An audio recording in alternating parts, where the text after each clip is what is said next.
त्वं भृत्यस्तमस्तमं यत्र वर्णाहि स्वधर्मेण सत्य सत्कर्म तत्पराः। सत्कर्म में तत्पर। आप सत्कर्म करते हो। आत्मदेव की कथा आपने सुनी होगी। आप सोचते कि भागवत की कथा, भागवत की नहीं, हमारी कथा। आत्मदेव हम हैं। आत्मदेव ने सत्कर्म करने वाला कर्मकांडी ब्राह्मण था। किया क्या कि संतान नहीं थी। जो उसके घर में फूल लगता था पेड़ में, वो तो फूल भी सूख जाता था और फल तो कभी लगते नहीं थे। जो गाय थी वह भी बांझ थी, कभी संतान उत्पन्न नहीं करती थी। और जो उसकी पत्नी थी धुंधली, वह बड़ी कृपण थी। स्त्री को कभी भी पति से दुराव नहीं करना चाहिए, छुपाव नहीं करना चाहिए। मंत्र में दुराव करना चाहिए। मंत्र में दुराव का मतलब छिपाना। मंत्र किसी से नहीं बताना चाहिए। गुरु मंत्र और गुरु मंत्र या अन्य कोई भी मंत्र जाप करो, उसको छुपाओ तो उससे आपको बल मिलेगा, ताकत मिलेगी, आपके कार्य सिद्ध होंगे। लेकिन पति से और गुरु से कोई दुराव या छुपाव नहीं करना चाहिए, मंत्र की बात छोड़कर अन्य बातों में। और गुरु से तो कोई छुपाव नहीं कर, कोई दुराव नहीं करना चाहिए। गुरु के प्रति पूर्ण समर्पण होना चाहिए। तो यहाँ और पति का प्रथम गुरु, पत्नी का प्रथम गुरु है उसका पति। जब आप पति की सेवा करोगे, उसके आज्ञा अनुसार चलोगे, तो आपके जीवन में आपको परमात्मा सहज में ही कृपा प्रदान करेगा। क्योंकि कर्तव्य की प्रधानता है, कर्तव्य और कर्म की प्रधानता है। आपको जो कर्तव्य मिला, आपके 7 फेरे पड़े हैं, तो आपको पति की आज्ञा का अनुसरण करना पड़ेगा। और पति का कर्तव्य क्या है महाराज? बोले पत्नी के लिए तो बता दिया। अब हमको कथा में नहीं जाने देते, हमको पूजा नहीं करने देते, हमको व्रत नहीं करने देते। मैंने पहले भी बताया कि भगवान की भक्ति बहुत सहज है, शांताय सुखाय, स्वयं को सुख देने वाली है।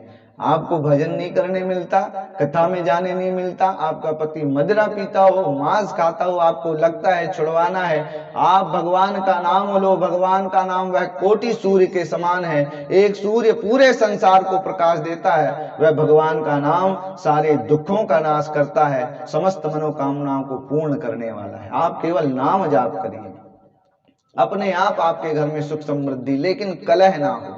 कलह नहीं करना कि अब तुम ऐसा करते वैसा करते, इससे करने से कोई लाभ नहीं और वाद विवाद बढ़ेगा। आपको तो कर्म इतना ही करना है कि आपको केवल भगवान नाम स्मरण करना। और सदा भगवान से रात्रि काल जब सोने जाते हो तो आंखें बंद करके भगवान से प्रार्थना करना कि प्रभु आज दिन भर आपकी कृपा से मैंने नाम लिया, लेकिन आज मेरे पति देव मदिरा पी के आए थे, ऐसा किया वैसा किया, प्रभु इतनी कृपा करो कि आपके ये बालक जो हैं मांस मदिरा का परित्याग कर दें। धीरे धीरे परमात्मा आपकी गति बना देगा महाराज। करने वाला और कराने वाला सब परमात्मा है। आप उनसे प्रार्थना करो और कहीं जाने की आपको आवश्यकता नहीं। ये ग्रंथ बताता, आप ग्रंथ की शरण में लो तो आपके सब काम सहज हो जाएंगे।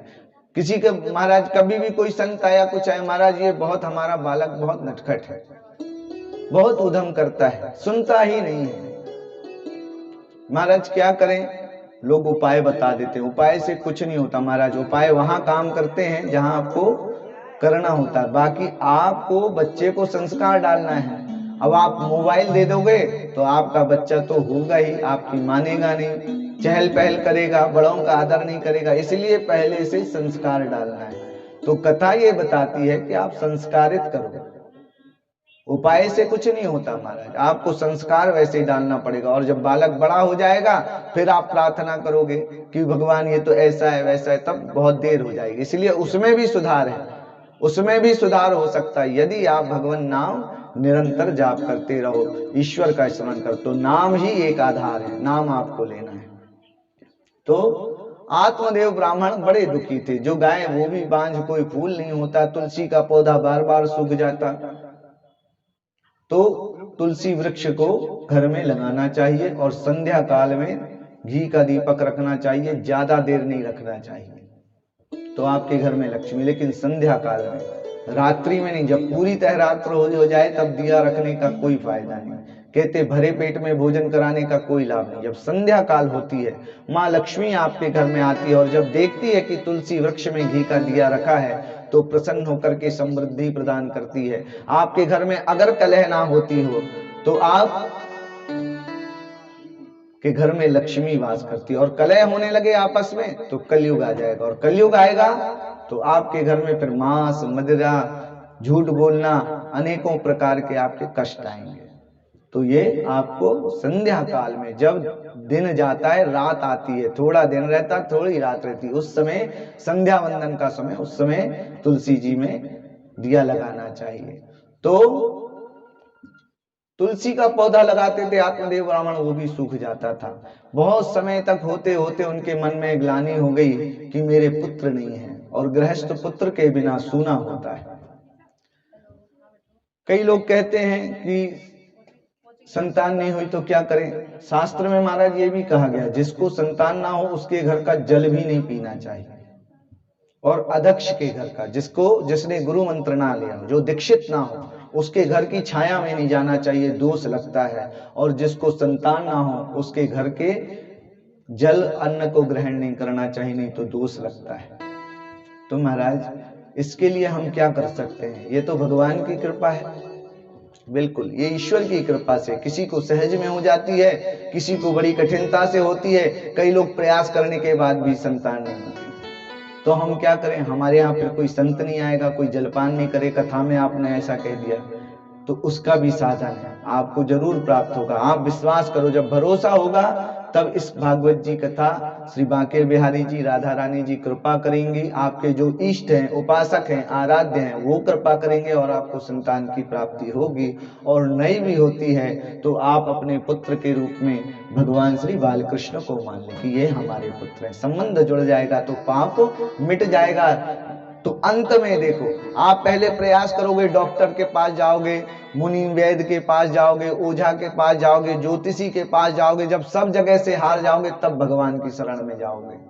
इसलिए अगर जो पहले ही हम मूल को पकड़ ले ना, यही तो हमने बोला, कथा यही बताती है, पहले ही ईश्वर को पकड़ लो तो कहीं जाना नहीं पड़ेगा। और जो आपको संसार के सुख चाहिए, भगवान तापत्रय विनाशाय, तीनों तापों का नाश करने वाले, आपकी जो भी मनोकामना है उसको पूर्ण करने वाले, क्योंकि भगवान पूर्ण परमात्मा है, पूर्णमिदम, सब प्रकार की सब कामनाओं को पूर्ण करने वाले उस परमात्मा को हमें पकड़ना है। तो यहां पर आत्मदेव ब्राह्मण को कोई संतान नहीं, और मन विचलित हो गया, दुखी रहने लगे।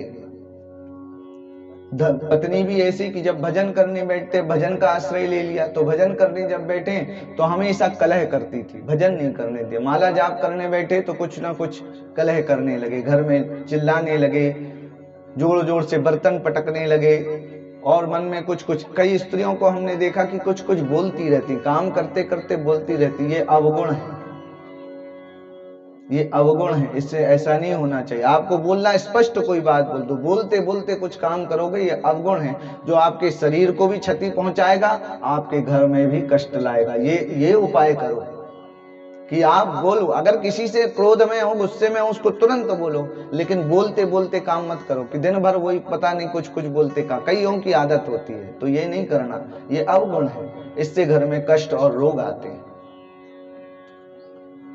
और भी आगे बताएंगे। तो इन चीजों को आप ध्यान में रखो कि गृहस्थ में कैसे सुख आता। धुंधकारी, जब भगवान का पूजन होता हो, घर में एकाग्रता होना चाहिए। जब कोई भजन कर रहा हो तो कहो कि शांत हो जाओ, भगवान का भजन होने दो थोड़ी देर के लिए, तो उससे आपको लाभ होगा। यहां धुंधकारी ऐसा करती थी, और आत्मदेव ब्राह्मण दुखित हो गए। क्यों? कि इस संसार में संतान नहीं, पुत्र नहीं, वो शास्त्रों को जानने वाले कर्मकांडी ब्राह्मण धनवान होने के बाद भी भिक्षावृत्ति से जीवन निर्वाह करते थे, क्योंकि ब्राह्मणों को पहले भिक्षावृत्ति ही थी। अब ब्राह्मण व्यापार करने लगे, खेती करने लगे, नौकरी करने लगे, लेकिन पहले शास्त्रों में ब्राह्मणों के लिए केवल पठन पाठन, यज्ञ करना, यज्ञ कराना, पढ़ना और पढ़ाना, दान लेना और दान देना, ये 6 कर्म ब्राह्मण के थे। इतना ही ब्राह्मण को करना था। लेकिन अब समय की परिस्थिति है तो आत्मदेव ब्राह्मण धन होते हुए भी भिक्षावृत्ति से अपना जीवन गुजारा करते थे। लेकिन जब देखा कि उम्र बहुत हो गई, अब संतान नहीं है, तो गृह का परित्याग कर दिया। क्यों? क्योंकि पत्नी भी सुख नहीं देती, संतान भी नहीं है, ऐसे गृह का परित्याग कर दिया, और दुख में विहल होकर के वह एक घनघोर वन में गए, और एक सरोवर को देख करके वहां बैठ करके मन में विचार करने लगे कि ये जीवन व्यर्थ चला गया, संतान नहीं हुई, क्या करना चाहिए। तब सोचने लगे। उसी समय एक संत आए और संत ने देखा कि ये चिंताग्रस्त बैठे, वहां से निकले तो संत को देखते हुए प्रणाम किया, दुखित भाव में थे। तो बोले क्या बात है ब्राह्मण देवता। आत्मदेव ब्राह्मण ने कहा कि मेरे कोई संतान नहीं है महाराज, संतान हो जाए तो मेरा जीवन सफल हो जाए। तो बोले संतान से क्या करना, भगवान का भजन करो, जीवन यापन करो, जो भगवान ने दिया उसमें खुश रहना चाहिए। देखिए भगवान को जब विशेष परिस्थितियां बन जाए तब बाध्य करना चाहिए। ऐसे नहीं कि जरा सा कोई चीज, आजकल तो चाबी गुम जाती, भगवान राम जी चाबी कहाँ, भगवान चाबी कहाँ। तो भगवान नौकर नहीं है तुम्हारे, या भगवान को एक तुम्हारे लिए काम नहीं है। छोटी छोटी सी चीज में भगवान ये चीज मिल जाए, तो भगवान मेरा कान का बाला गुम गया, मिल जाए भगवान। अरे ये संसार की भौतिक सुख है। भगवान से तो बोलो कि तुम कृपा करे रहो प्रभु, तुम्हारी दया बनी रहे, तुमको मैं भूलू ना। राम सुखदास जी जैसे कहो कि तुमको ना भूलूं प्रभु, विश्रमण तुम्हारा ना हो। और लेकिन हम ये नहीं करते, हम संसार के भगवान को नौकर बना लेते हर छोटी छोटी। जब विषम परिस्थिति आ जाए तब भगवान से कहना चाहिए कि भगवान मेरा ये काम नहीं बन रहा है, हे प्रभु इस काम को सार्थक कर दो, पुत्र नहीं हो रहा है या कन्या का विवाह नहीं हो रहा, समय निकल रहा है, प्रभु दया करो। तब भगवान दया करते हैं। तो यहाँ पर बहुत समझाया लेकिन समझ में नहीं आया। तब कहा कि दानेन परिणाम तु कंकणे श्रोतम श्रुत्वनेव कुंडले विभाति काया करुणा पराणाम परोपकाराणाय चंदनाः। कि जैसे दानेन परिणाम कंकणेन, दान करने से हाथों की शोभा होती है। श्रोत्र श्रवणेन कुंडलेन, कानों की शोभा कुंडल से नहीं, भगवान के कीर्तन से होती, भगवान की कथा श्रवण करने से होती। लेकिन हम कुंडलों से उनकी शोभा बना लेते हैं। और विभाति कायाम करुणा प्राणाम, इस काया का शोभा काय से है, परोपकार है। आप परोपकार करो, करुणा करो, लोगों पर दया करो, क्षमा करो, लेकिन हम ये नहीं करते हैं। और परोपकार न चंदने, और वन में जो है खूब चंदन लगा लिया तो इस शरीर की शोभा इससे नहीं, शरीर की शोभा है दूसरों पर दया करने से, क्षमा करने से और परोपकार करने से।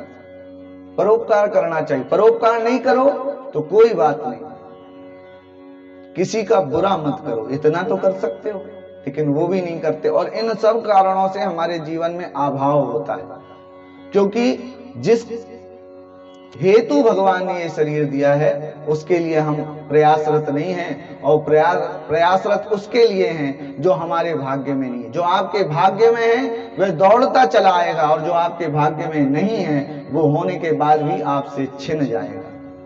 इसलिए आपके जो भाग्य में, ईश्वर पर विश्वास करो, उसका भजन करो, कर्तव्य का पालन पहले, कर्म प्रधान है, उसके बाद इसके साथ साथ इससे भी प्रधान है ईश्वर का नाम लेना। लेकिन मानव योनि आई है तो हमको स्नान भी करना पड़ेगा, वस्त्र भी पहनना पड़ेंगे, घर परिवार के लोगों को भोजन भी बनाना है।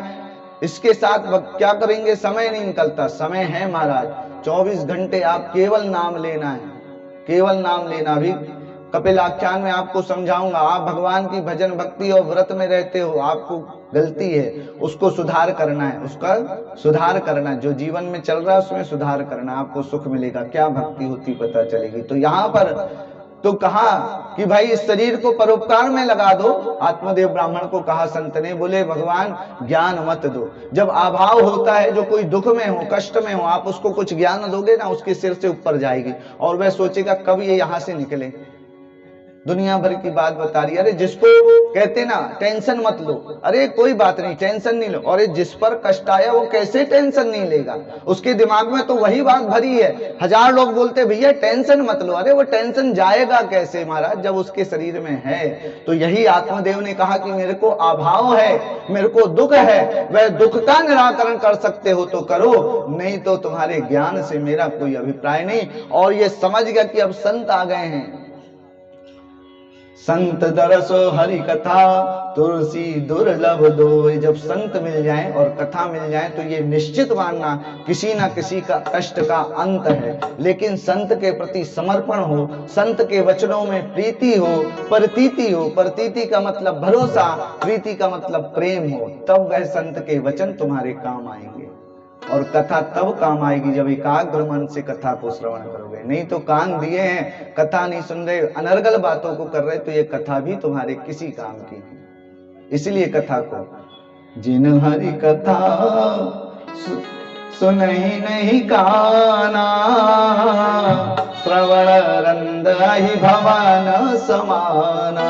गोस्वामी तुलसीदास जी ने कहा जो कथा नहीं सुनते उनके कान श्रवण रंदहि भवन समाना, उनके कान सांप के बिल के समान हैं। इसलिए कथा को इनकी शोभा है भगवान की हरि की कथा श्रवण करने से। संत महाराज के चरणों में गिर गए, या तो मुझे संतान दो, नहीं तो इसी सरोवर में कूदकर प्राण त्याग दूंगा। अब संत पर ये बड़ी, क्योंकि संत तो दूसरों के दुख से दुखी हो जाते हैं। संत ने कहा एक अपनी तपस्या से फल दिया, ये फल ले जाओ, अपनी जो है पत्नी को, धर्म पत्नी को खिला देना, इससे तुमको पुत्र की प्राप्ति होगी। मुंच ज्ञानम प्रजारूपम बलिष्ठा कर्मणो गति, विवेक तु समासाध्य त्यायज्य संसार वासना। संत ने कहा फल तो दे दिया, लेकिन एक बार फिर बोलता हूं कि ये संसार की माया का, वासना का परित्याग कर दो, इससे लाभ नहीं होगा, इससे कदापि आपको लाभ नहीं होगा। लेकिन कर्तव्य में पड़ गए हो, संतान उत्पन्न की, कर्तव्य वहां से बन गया कि अब उसको पढ़ाना है, उसको योग्य बनाना, ये आपका कर्तव्य बन गया गृहस्थ में। लेकिन उससे पहले संसार का, आप वासना का और संसार की माया का परित्याग कर दोगे तो ईश्वर की प्राप्ति हो जाएगी। लेकिन हम गृह कारज नाना जंजाला, ते अति दुर्गम शैल विशाला। हम नहीं, कथा कहती है कि इस गृह कारज में पड़ जाओगे तो ना जंजाल है, जाल है, फंसते चले जाओगे, फंसते चले जाओ। महाराज आप करेंगे भजन, आप रिटायर हो जाएंगे तब भजन करेंगे, 60 साल की उम्र हो जाए तब भजन करेंगे, लड़के की शादी हो जाए, बहू आ जाए तब तो हमने चक्के हो जाएंगे, कोई काम नहीं, कथा सुनेंगे तब भी कथा नहीं सुनते। महाराज ये 3 घंटे बैठकर कथा का समय मेरे गोविंद ने दिया है, उस 3 घंटे में भी बैठ करके हम कथा नहीं सुन सकते, तो व्यथा कैसे मिटेगी? व्यथा तब मिटेगी जब आप भगवान की कथा में आपका मन लगे। भगवान ने कितना सरल कर दिया कि एक घड़ी आधी घड़ी और आधी में पुनियाद, तुलसी चर्चा राम की हरहि कोटि अपराध। एक घड़ी आधी घड़ी जितना भी मन लग जाए, जब कथा सुनोगे, नाम संकीर्तन करोगे। चैतन्य महाप्रभु जी को आपने देखा, वृंदावन जाना, चैतन्य महाप्रभु जी निरंतर हरे राम राम राम हरे हरे, हरे कृष्ण कृष्ण कृष्ण हरे हरे। जो साक्षात श्री राधा जी के अवतार थे, नृत्य करते हुए यही भजन करते थे, हरे कृष्ण कृष्ण कृष्ण हरे हरे, हरे राम राम राम हरे हरे। ये महामंत्र है, इसका जाप किया करो। वृंदावन जाओ तो इस्कॉन मंदिर में आप जब जाओगे तो आपको इसी मंत्र का जाप कराया जाता है 108 बार, एक एक कदम पर आपसे 108 बार इस मंत्र का जाप कराया जाए। महामंत्र है, चैतन्य महाप्रभु जी जपा करते थे, जो साक्षात राधा रानी। तो यही नाम का प्रभाव है भक्तों। कथा जब आप सुनोगे, यही नाम आपको इस संसार से तार देगा, नहीं तो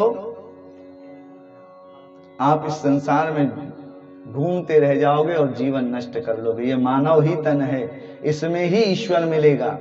दूसरे जन्म में राम नाम तू बोल रे, जीवन में रस घोल रे। अब जो मिला है फिर ना मिलेगा, कभी नहीं कभी नहीं कभी नहीं रे। जो कि इसके बाद 84 भोगना है।